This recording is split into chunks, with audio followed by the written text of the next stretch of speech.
ప్రియమైన దేవుని బిడ్డలారా, అందుకే మన జీవితంలో సాకులు చెప్పకూడదు.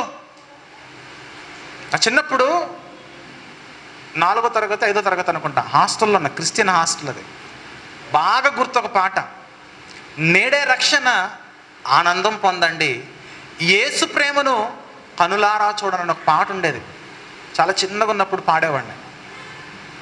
దానిలో ఒక చరణం ఉండేది, సమయము లేదండి సాకులు మానండి అని. సమయం లేదు. మనం అనుకుంటున్నామేమో సమయం ఉంది, సమయం ఉంది, సమయం ఉంది. సమయం లేదు. ఈరోజే, నేడే అనుకూల సమయము.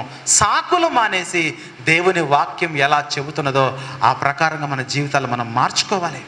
ఇశ్రాయేలుకు వాక్యం చెబుతూ ఉంటే ఆ వాక్యాన్ని వారు గర్వంగా ఫీల్ అయిపోయారు.